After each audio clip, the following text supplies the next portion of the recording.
کیا آپ نے حضرت خواجہ حبیب اجمی رحمۃ اللہ علیہ کے بارے میں سنا ہے؟ اور کیا آپ یہ جانتے ہیں کہ وہ اپنی رقم کی ایک سودی کاروبار کیا کرتے تھے؟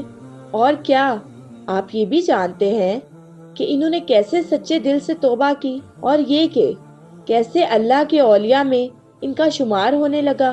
تو جاننے کے لیے چلتے ہیں آج کے موضوع کی طرف۔ حضرت خواجہ حبیب اجمی رحمۃ اللہ علیہ بڑے جلیل القدر اولیاء سے ہوئے ہیں۔ طریقت میں آپ رحمۃ اللہ علیہ حضرت خواجہ حسن بصری رحمۃ اللہ علیہ کے خلیفہ تھے۔ ابتدا میں آپ بہت دولت مند تھے، لیکن سود خور تھے۔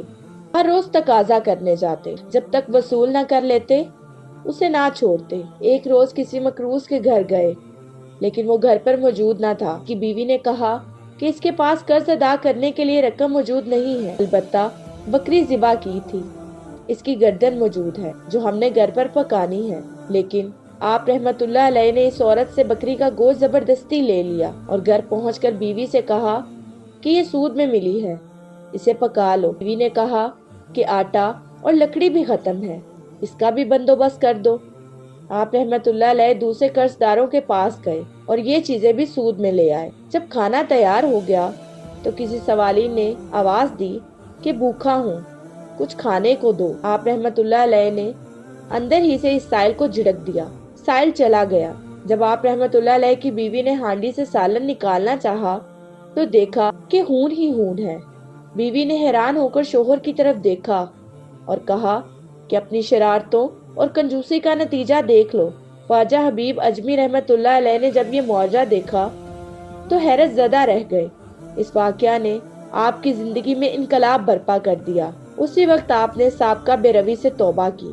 ایک روز باہر نکلے، راستے میں بچے کھیل رہے تھے۔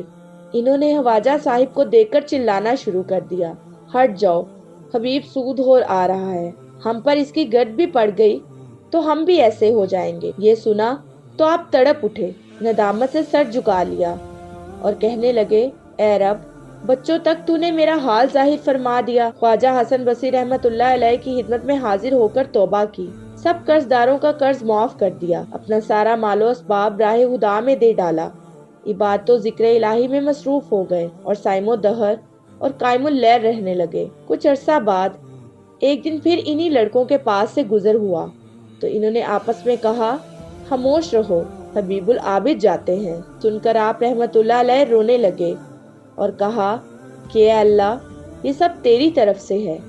جب اس طرف عبادت کرتے ایک مدت گزر گئی تو ایک دن بیوی نے شکایت کی کہ ضرورت کیسے پوری کی جائے۔ آپ نے فرمایا کہ اچھا کام پر جاتا ہوں، مزدوری سے جو ملے گا لے آؤں گا۔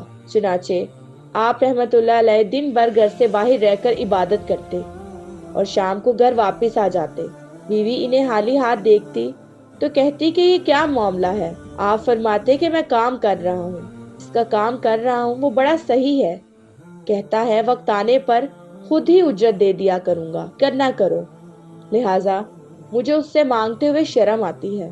وہ کہتا ہے ہر 10ویں روز مزدوری دیا کروں گا۔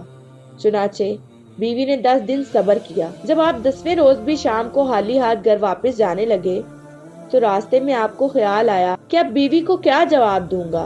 اسی خیال میں گھر پہنچے تو عجیب معجزہ دیکھا، عمدہ عمدہ کھانے تیار رکھے ہوئے ہیں۔ اسی خیال میں گھر پہنچے تو عجیب معجزہ دیکھا، عمدہ عمدہ کھانے تیار رکھے ہوئے ہیں۔ بیوی آپ رحمت اللہ علیہ کو دیکھتے ہی بول اٹھی، یہ کس نیک بخت کا کام کر رہے ہو جس نے دن رات کی اجرت اس قسم کی بھیجی اور 3000 درہم نگد بھی بھیجے ہیں، اور یہ بھی کہلا بھیجا ہے کہ کام زیادہ محنت سے کرو گے تو اجرت زیادہ دوں گا۔ یہ دیکھ کر آپ رحمت اللہ علیہ کی آنکھیں اشک بار ہو گئی۔ خیال گزرا کہ خدائے پاک نے گنہگار بندے کی 10 روز کی عبادت کا یہ صلہ دیا، اگر زیادہ حضور قلب سے عبادت کروں تو نہ جانے کیا کچھ دے گا۔ یہ خیال آتے ہی خلائق دنیا سے بالکل الگ ہو گئے اور ایسی عبادتیں اور ریاستیں کی کہ اسرار الہی بے نقاب ہو گئے، عنایت الہی کا نزول شروع ہو گیا۔